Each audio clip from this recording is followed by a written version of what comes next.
Voici ce qui est affiché lorsque vous ouvrez Word 2013 pour la première fois. Vous pouvez ouvrir un fichier existant ici, ou choisir un modèle et créer un document. Comme nous commençons tout juste, choisissons la simplicité et ouvrons le modèle document vide. Votre nouveau document s'ouvre en bas ici. Cette zone, en haut, est appelée le ruban. Tout en travaillant sur votre document, vous pouvez utiliser les outils du ruban pour modifier votre texte, ou ajouter des images, ou modifier les marges, etc.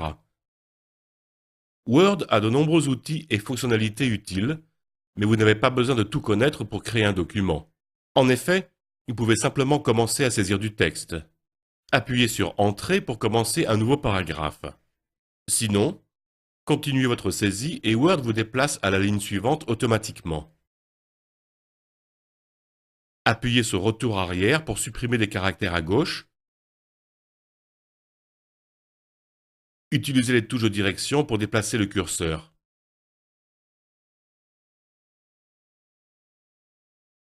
Et appuyez sur Supprimer pour supprimer les caractères à droite. Pour aller plus vite, vous pouvez utiliser la souris pour déplacer le curseur.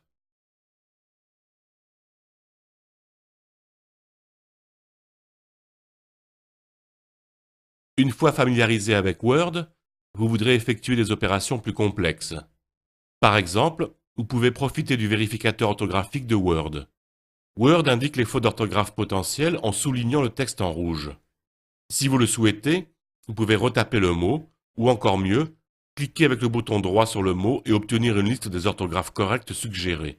Sélectionnez-en une, ou indiquez à Word d'ignorer la faute. Word vérifie aussi la grammaire et le vocabulaire et souligne les éventuelles erreurs en bleu. Tandis que votre document s'étoffe et commence à prendre forme, il est possible que vous vouliez déplacer certains éléments. Vous pouvez le faire en coupant ou copiant, puis en collant. Voici une permutation de paragraphes. Tout d'abord, nous sélectionnons le second paragraphe. Puis, nous le coupons. Cliquons sur le début du premier paragraphe. Puis sur Coller. Revenons en arrière et examinons tout cela de plus près. Tout d'abord, sélectionnez ce que vous voulez déplacer. Cliquez et maintenez enfoncé le bouton gauche de la souris au début du paragraphe, puis faites glisser la souris jusqu'à la fin. La zone sélectionnée est grisée. Si vous voulez ignorer la sélection, cliquez simplement quelque part. Pour aller plus vite, vous pouvez effectuer une sélection sans faire glisser la souris. Double-cliquez simplement pour sélectionner un mot. Cliquez 3 fois pour sélectionner tout le paragraphe. Vous verrez qu'il existe toujours plusieurs façons de procéder dans Word. Ensuite, nous devons couper le texte. Mais cela ne peut être fait en appuyant sur Supprimer, car cela supprimera définitivement le texte. Nous devons utiliser les commandes Couper et Coller situées en haut sur le ruban. Ces mots, affichés en haut, sont appelés onglets. Lorsque vous cliquez sur l'un d'eux, vous affichez toutes les commandes et options de l'onglet. Les commandes Couper et Coller se trouvent dans l'onglet Accueil. Lorsque vous cliquez sur Couper, Word supprime le texte et le place dans la mémoire de l'ordinateur dans un emplacement appelé presse-papier. Word réorganise également le document pour que la coupure du texte ne soit pas voyante. Word fera cela à chaque fois qu'un élément est ajouté ou supprimé. Nous sélectionnons ensuite où nous voulons déplacer le paragraphe. Puis, nous retournons au ruban et cliquons sur Coller. Et Word insère le texte depuis le presse-papier. Notez que vous pouvez cliquer sur Copier au lieu de Couper si vous ne voulez pas supprimer le texte d'origine. Donc, couper et coller est une façon de déplacer du texte. Mais revenons en arrière. Voici une méthode encore plus rapide utilisant la souris. Au lieu d'utiliser les boutons du presse-papier, vous pouvez simplement cliquer sur le texte sélectionné et maintenir enfoncé le bouton gauche de souris tandis que vous faites glisser le texte vers un nouvel emplacement. Vous disposez maintenant de toutes les informations nécessaires pour créer un document de base ou un brouillon. Nous allons ensuite enregistrer notre document et poursuivre. La partie la plus importante de la création d'un document est son enregistrement.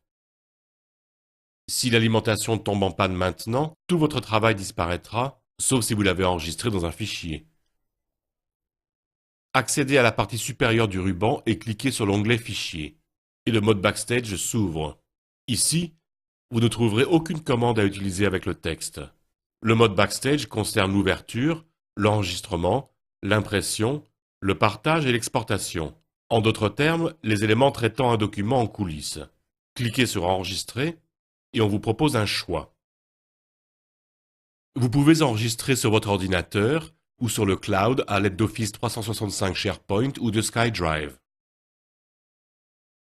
Je me suis déjà connecté à mon compte en ligne, je peux donc cliquer ici et rechercher un emplacement sur mon SkyDrive.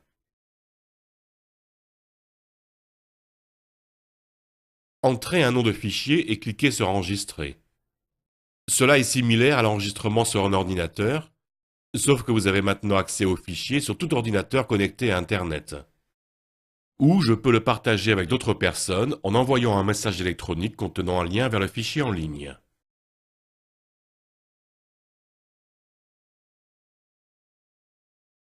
Une fois votre document enregistré, vous pouvez continuer de travailler dessus si vous le souhaitez, ou vous pouvez cliquer sur Fermer et travailler dessus plus tard.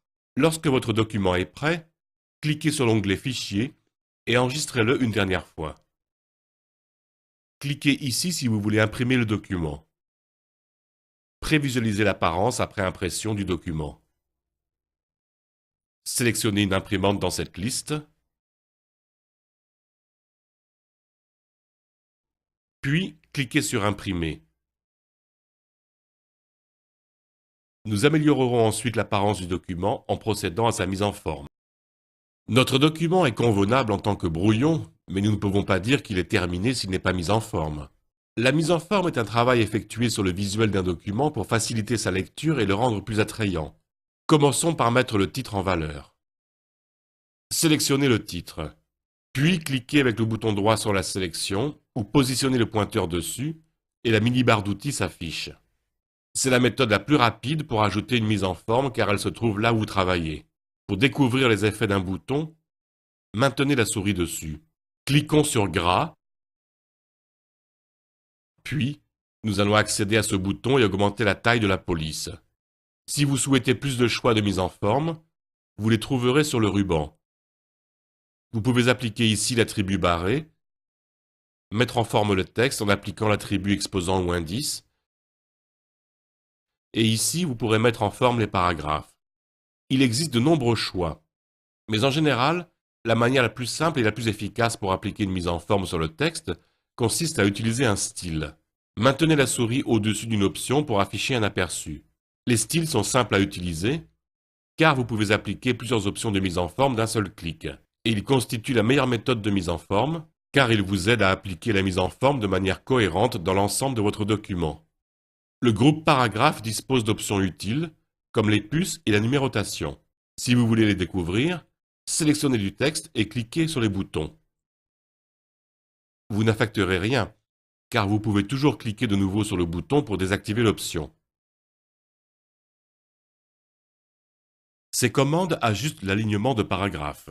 Découvrons leurs effets. Accédez au second paragraphe et cliquez dessus à 3 reprises pour le sélectionner. À présent, le paragraphe est aligné à gauche. Regardez ce qui se produit lorsque je l'aligne au centre, puis à droite. Ce dernier bouton justifie le texte sur les deux côtés. Essayons une option de mise en forme supplémentaire. Cliquez ici pour ajuster l'espacement de ligne. L'espacement de ligne par défaut est 1.15, mais vous pouvez utiliser un espace simple, double et même triple. Que faire si vous souhaitez modifier l'espacement dans l'ensemble du document? La meilleure façon de procéder est d'accéder à l'onglet Créer et de cliquer sur Espacement de paragraphe. Cette méthode est plus efficace qu'un simple ajout d'espacement de ligne pour améliorer l'aspect général de votre document. Voici un dernier bouton. Il se trouve dans la partie supérieure de cette rangée de boutons appelée barre d'outils accès rapide. Il s'appelle Annuler. Ce bouton est très utile car il me permet d'expérimenter et de faire des erreurs. Et tout ce qu'il faut faire pour retrouver le document tel qu'il était,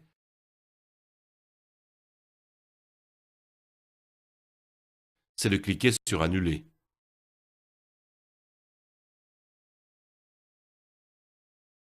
Un bouton Rétablir existe également. Nous insérerons ensuite certains éléments dans le document. À présent, améliorons notre document et insérons-y certains éléments. Nous ferons cela à l'aide des commandes et de l'onglet Insertion. Commençons en ajoutant une image. Pour insérer un objet, cliquez d'abord sur l'endroit où vous voulez l'ajouter, puis choisissez ce que vous voulez ajouter. Recherchez une image et cliquez sur Insérer. Word déplace tous les éléments autour de cet endroit pour intégrer l'image. Mais si cela ne convient pas, vous pouvez le modifier. Nous devons d'abord réduire la taille de l'image, et c'est la fonction de ces petites poignées autour de la bordure. Cliquez sur une poignée d'angle, puis faites glisser la souris vers le centre de l'image, jusqu'à atteindre la taille appropriée. Vous pouvez également la modifier plus tard. Vous voudrez ensuite déterminer l'alignement du texte par rapport à l'image. Cliquez donc sur ce bouton, puis découvrez vos options de mise en page. L'option suivante est sélectionnée par défaut. Aligner sur le texte. Cliquez sur les autres options pour voir leurs effets. Encore une fois, sachez que vos essais n'auront pas de conséquences. Essayons l'option carré.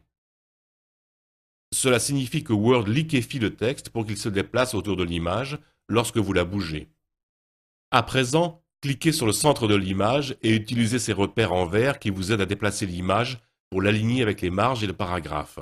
Remarquez que lorsque l'image est sélectionnée, vous obtenez un nouvel onglet sur le ruban. Cliquez sur cet onglet pour obtenir toutes sortes d'options intéressantes pour la mise en forme de votre image. Par exemple, vous pouvez ouvrir la galerie Style d'image et choisir un cadre.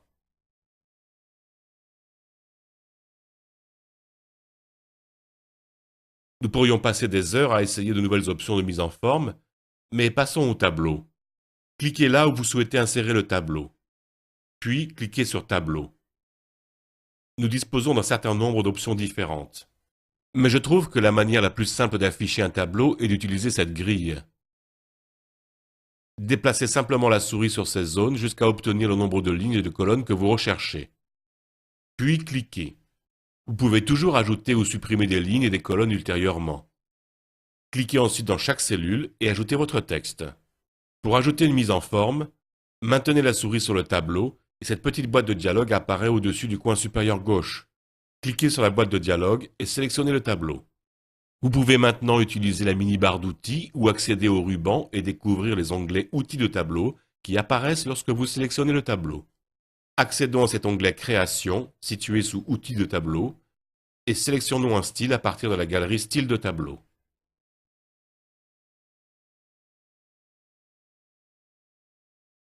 Maintenant, si vous voulez ajouter une ligne, maintenez la souris sur la bordure et cette barre, contenant le signe plus, apparaît. Cliquez simplement sur le signe plus. Procédez de la même façon pour ajouter une colonne.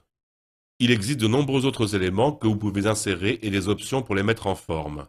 Mais à présent, nous allons passer à autre chose et ajouter la touche finale.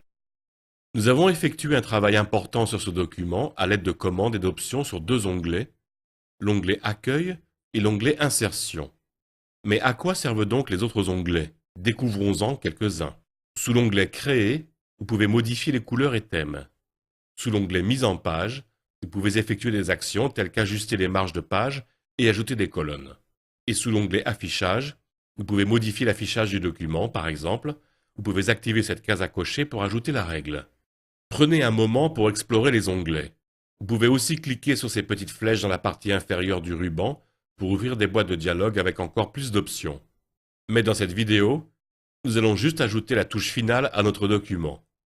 Ajoutons d'abord un en-tête et un pied de page. Nous le faisons sous l'onglet Insertion. La procédure est simple. Cliquez sur En-tête, parcourez la galerie et cliquez sur celui que vous aimez. Si vous ne trouvez pas d'en-tête parfait, vous pouvez toujours commencer à en utiliser un puis le modifier comme bon vous semble. Choisissons Abande.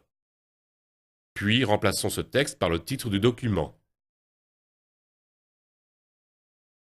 Avec l'en-tête sélectionnée, nous accédons à l'onglet Création, Outils, en-tête et pied de page.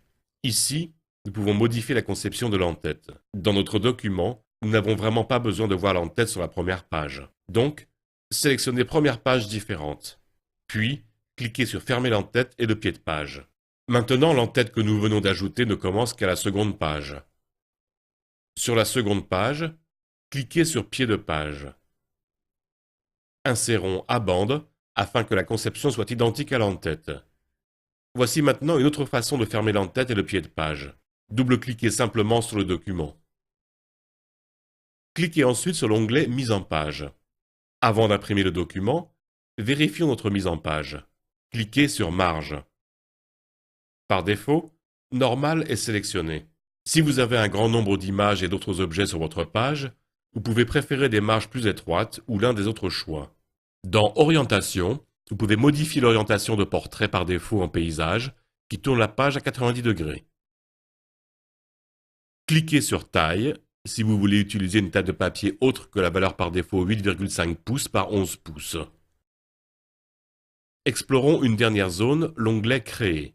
Découvrez la galerie Thèmes. Vous pouvez essayer un autre thème pour donner à votre document un aspect plus professionnel, avec un ensemble cohérent de polices et de couleurs.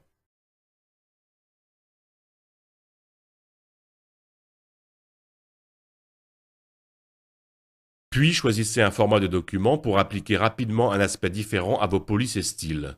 Vous pouvez créer des documents très professionnels avec Word 2013. En utilisant des éléments tels que les modèles, styles et thèmes, vous pouvez créer rapidement et facilement une conception attractive. Que faire ensuite? Essayez d'explorer Word 2013 par vous-même. Rappelez-vous que vous pouvez toujours cliquer sur le bouton Annuler. Pour explorer les fonctionnalités, les outils et les flux de travail Word 2013 de manière encore plus approfondie, consultez les liens dans le résumé du cours.